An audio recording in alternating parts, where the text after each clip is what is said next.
Oh, we live, but unrevealed at the moment. Live, but unrevealed until I get the shares going. Gotta get the shares going.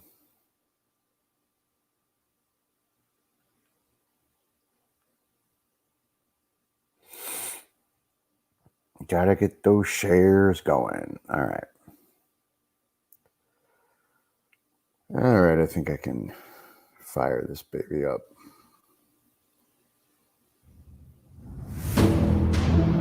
In a world with an increasingly complex jiu-jitsu landscape, these two complete fucking morons are here to break things down and give you their unsolicited opinions in the most offensive way possible.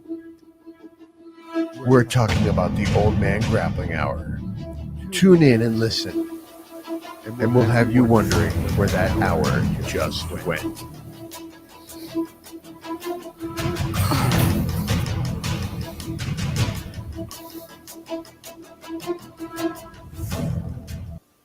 So fucking dramatic.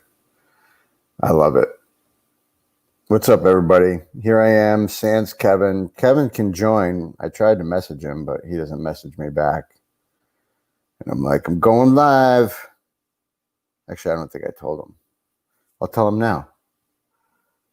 I'll tell him now because he's active on Messenger, but ignoring me. I'll say, I'm live. At the gym, he said. Well,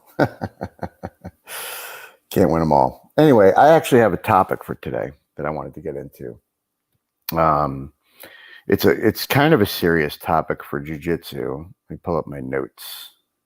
I actually took notes for this.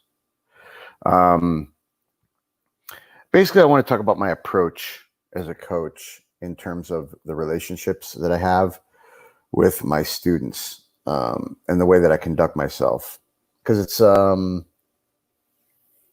atypical. It's atypical of what you might find in a traditional martial arts school for certain. But basically, I use a lot of self-deprecating humor, make fun of myself quite a bit. I act very down to earth, and I try to engage in real conversation with my students. And the reason why I do this is because I'm trying to build relationships, and in an equal relationship, you don't hold yourself above somebody else, right? So, yeah, I expect when I'm on the mat and I'm teaching a move, I expect people's attention and stuff like that.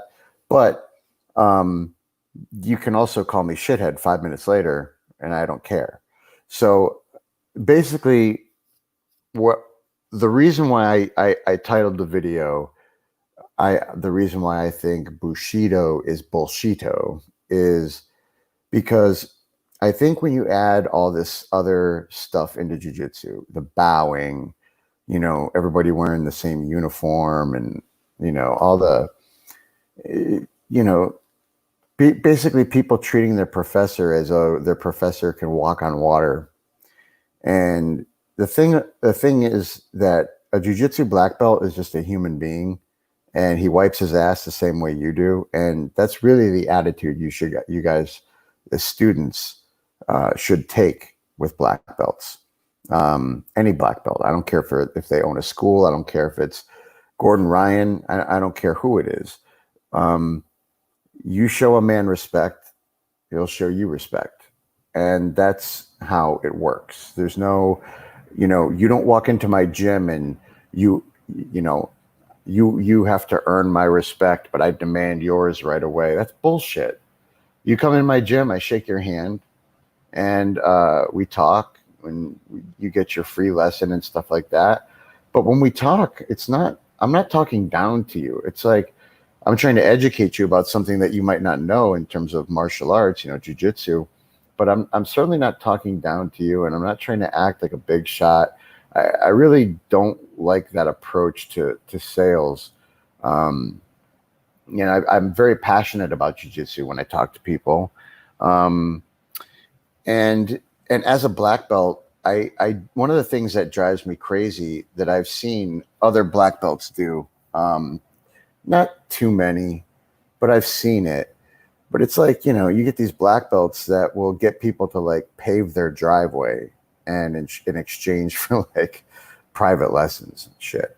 And it's like, bro, if you have a student that owns a business, you should pay that student. If you need their service, you should pay that student, or at least make sure that it's an equal exchange. If you're getting something tangible, make sure that you're giving back something tangible to them. This idea that you can get your kitchen remodeled for some private lessons, I don't think it's right.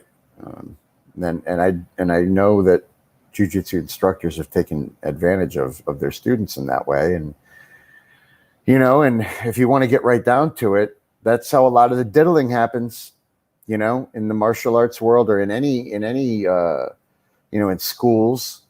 You see the school, the lately it's been a lot of female school teachers getting arrested for diddling their male students. A lot of diddling going on. And that's another thing that keeps the diddling at a minimum, is when you take yourself and you take yourself off that, as a jiu-jitsu coach, you take yourself off that pedestal and you talk to your students as if they are your peers, because they are your peers in life. Then they don't hold you up to this like incredibly high standard, which takes a lot of pressure off of you. But there's no like, they get to know you as a person. And when they get to know you as a person, they get to trust you. Right. And that's an important thing, is to have trust in your jiu-jitsu instructor. And I think the only way that you can have that is if you're engaging with your students in a manner that's real, and not some bullshit. You got to bow to me before you can walk on my mat. And fuck that, dude. Don't ever bow to me. People do it. I try to stop them. I'm like, come on, man. This is America. We don't bow. We shake hands. Shake hands with me. And the other thing is, I show my students that their time is important to me. It's just another way of making things equal, and taking yourself down off of that pedestal. I mean, no, don't make students wait for you. If you have a private lesson scheduled, fucking be there, bro. If the time is, 1 p.m., get there at 12:45. Don't make your student wait for you. It's their time they're paying for, or it's your time, whatever. They're paying for it. That's the point. So I just think, taking yourself off the pedestal, having a more realistic engagement with your students, more realistic conversations, and just being real with them and showing them who you are as a person, showing them your flaws. It's all okay, as long as you're a good person. And I don't think you have anything to worry about. I mean, this has been my from day one. When people meet me, they're getting an open book. They're not getting some version of me that I'm putting on to make a sale. It's like, I was talking to a lady today that came in to inquire about the gym, and one of my students was walking out, and I noticed he was wearing Crocs. So I stopped talking to her for a second so that I could make fun of my student for wearing Crocs. Okay? That's who I am. That's what I do. And my students love it. They love that they can be free with me, and I'm an open door. They can talk to me. And I think that is a very important thing that needs to start happening more in the jiu-jitsu community. Stop putting your jiu-jitsu instructor on a pedestal, because guess what?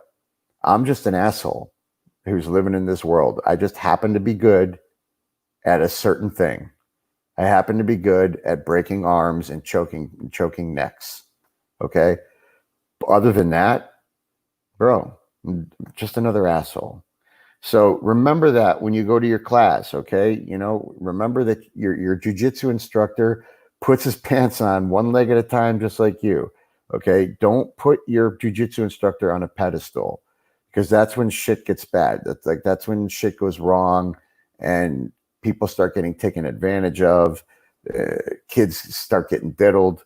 It's just bad. It's like when you walk into a jiu-jitsu school, you should feel comfortable enough with your coach that you could talk to them about anything, and you should trust your jiu-jitsu coach. And I just think that relationship is super important. So I just wanted to throw that out there, in the midst of all that's been coming down in the news lately, with all of the high-profile sex trafficking and all the diddlers in Hollywood, and and I guess just a bunch of news figures now. It's crazy. It's crazy. But the way to do that is to take the power away from yourself. Don't give yourself power. If you run a jiu-jitsu school, excuse me. If you run a jiu-jitsu school, take the power away from yourself, man. Don't let people put you on that pedestal. It's up to you as a jiu-jitsu coach not to let people do that shit. Don't take advantage of people. Like I said earlier, don't let people fucking repave your driveway for a private lesson. I mean, that's bullshit. It's not fair. It's not a fair exchange. So all I'm saying is, if you run a jiu-jitsu school, man, take yourself off the pedestal. Do what you want with the whole bowing bullshit, but I don't do it. I don't make people bow to me. To shake hands, give me a hug, whatever. It's just keep shit real. Keep it real. Keep it honest, and you won't have problems. That's the way I look at things. So that's all I have to say today for now. I hope I made some good points without sounding too much of like an idiot, but what are you going to do? Also, thank you to No Judges Needed. NoJudgesNeeded.com. Go get your stuff. No Judges Needed has been sponsoring the Old Man Grappling Hour for years, for the 100 years that we've been in business, and I just want to give them a little proper. There we go. Proper shout out. All right. They got cool gear, man. They got t-shirts, hoodies, tank tops. They got all the rash guards and the shorts and the gis, bags, anything you want. Anything you want. And the logo is cool. The No Judges Needed is a cool slogan. Look at that. The creepy clown rash guard. That's badass. So the promo code is OMGH if you've never used it before. If you've never used our promo code, it's OMGH. And if you have used it before, use OMGH10, and that'll get you $10 off of spats, rash guards, and shorts. So I highly recommend No Judges Needed as a brand. Troy Regano is a jiu-jitsu black belt who runs it, and he's super cool, and he's been with us from day one. So please go support. All right, guys, I'm going to peace out. If you missed most of this, or if you tuned in late, go watch from the beginning. It's not too long, and I think I make some important points. So, peace out.